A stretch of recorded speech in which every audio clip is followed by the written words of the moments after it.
Кыргызстан коомчулугунун пикири Россиялык маалыматка кыйла көз каранды. IWPR изилдөөсүндө аныкталгандай, бул көрүнүш Орусиялык маалымат каражаттарынын жеткиликтүүлүгүнө байланыштуу. ENC аналитикалык борборунун маалыматы боюнча, кыргызстандыктардын басымдуу бөлүгү жаңылыктарды телеберүүлөрдөн, өзгөчө өлкөдөгү санариптик телеберүүлөрдүн негизги пакетинде кирген Биринчи канал жана РТР каналдары аркылуу алууну артык көрүшөт. Орус пропагандасынын кыргыз коомуна тийгизген таасирин телеберүүлөр аркылуу көрсөтүүнү чечтик. Кыргызстан Орусиянын Биринчи канал жана РТР Планета каналдарын көрсөтүү үчүн акча төлөйт. Жүйө катары Маданият министрлиги аталган каналдар көрсөткөн ар түрдүү контенттердин популярдуулугун билдирди. Бирок мыйзам боюнча бул каналдардагы контенттин жарымынан кем эмеси мамлекеттик тилде болушу жана 50%дан кем эмеси ата мекендик болушу керек.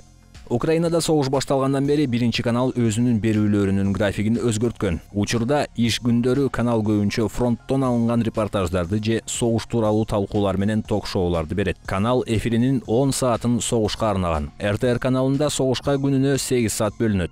Мисалы, Биринчи каналдагы информационный канал берүүсү согушка арналган күндүк эфирдин 6 саатын алып, жумасына 5 жолу чыгат. Ток-шоуга эксперттер чакырылып, эч кандай документтерге негизделбеген пикирлерин билдиришет. Ошол эле учурда карама-каршы пикирдеги эксперттер студияга чакырылбайт. Мындай ыкма көрүүчүлөрдүн пикири менен манипуляция кылууга мүмкүнчүлүк түзөт. Программада чет элдик басылмалардын жаңылыктарына орун берилет, бирок бул жаңылыктардын арасында фейктери дагы бар. Мисалы, Время покажет берүүсү The Wall Street Journal басылмасына шилтеме жасап, Орусиянын куралдуу күчтөрүнүн мина таштоо системасы украиналык каршы чабуулдун мизинин кайтарганын билдирген. Ал эми макаланын өзүндө Украинанын баскынчылардан өз аймактарын кайтарып алуусу миналардын айынан жай жүрүп жаткандыгы тууралуу, Орусия дүйнөдөгү эң чоң миналуу талааларды түзгөнү жана алардын контр чабуулга тийгизген таасири тууралуу айтылат. 60 минут деп аталган бул сыяктуу берүү РТР Планета каналында дагы бар. Берүү толугу менен согуш тууралуу.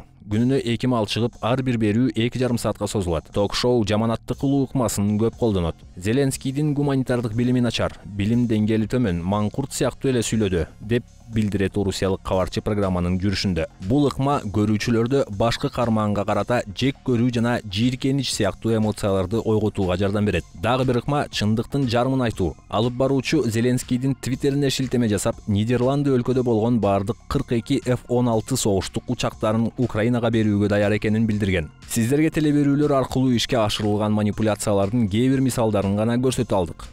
Жыйынтык, орусиялык телеканалдар Кыргызстанда мурдагыдай эле популярдуу. Алар Орус өкмөтүнүн контролунда болгондуктан эфирдик убакытты пропаганда, анын ичинде манипуляция, дезинформация жана жарымчындыкты жайылтуу үчүн активдүү колдонушат.